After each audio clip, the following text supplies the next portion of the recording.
இந்திய அணி தற்பொழுது இங்கிலாந்து சுற்றுப்பயணத்தில் இருக்கிறது. இரு அணிகளும் ஜூலை 20ஆம் தேதி முதல் 5 போட்டிகள் கொண்ட டெஸ்ட் தொடரில் பங்கேற்று விளையாட உள்ளன. ஆகஸ்ட் 4ஆம் தேதியுடன் இத்தொடர் நிறைவு பெறும். இதனைத் தொடர்ந்து இந்திய அணி வங்கதேசம் செல்ல உள்ளது. அங்கு முதலில் 3 போட்டிகள் கொண்ட ஒருநாள் தொடரிலும் அடுத்து 3 போட்டிகள் கொண்ட T20 தொடரிலும் விளையாடும். முதல் நாள் போட்டி ஆகஸ்ட் 17ஆம் தேதி மிர்பூரில் நடைபெறும். இதனைத் தொடர்ந்து இரண்டாவது போட்டியும் இதே மிர்பூரில் 20ஆம் தேதி நடைபெறும். கடைசி போட்டி ஆகஸ்ட் 23ஆம் தேதி சட்டோகிராமில் நடைபெறும் என அறிவிக்கப்பட்டுள்ளது. இதனைத் தொடர்ந்து முதல் T20 போட்டி ஆகஸ்ட் 26ஆம் தேதியும் இரண்டாவது போட்டி ஆகஸ்ட் 29ஆம் தேதியும் கடைசி போட்டி ஆகஸ்ட் 31ஆம் தேதியும் நடைபெறும். முதல் போட்டி சட்டோகிராமிலும் கடைசி போட்டிகள் மீர்பூரிலும் நடைபெறும் என அறிவிக்கப்பட்டுள்ளது. இந்த நிலையில் ஒரு நாள் தொடருக்கான உத்தேச அணி குறித்து தற்பொழுது பார்க்கலாம். விராட் கோலி, ரோஹித் சர்மா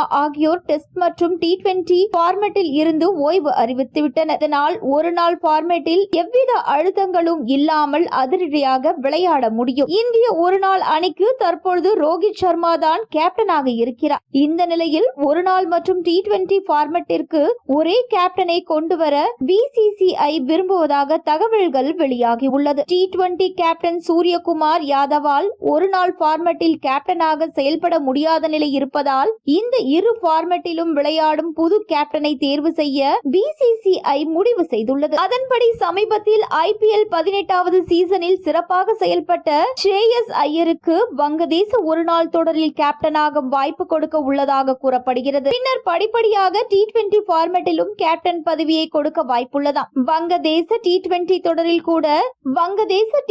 தொடரிலும் கூட ஸ்ரேயஸுக்கு கேப்டன் பதவியை கொடுத்தாலும் ஆச்சரியப்படுவதற்கு இல்லை என்று கூறப்படுகிறது.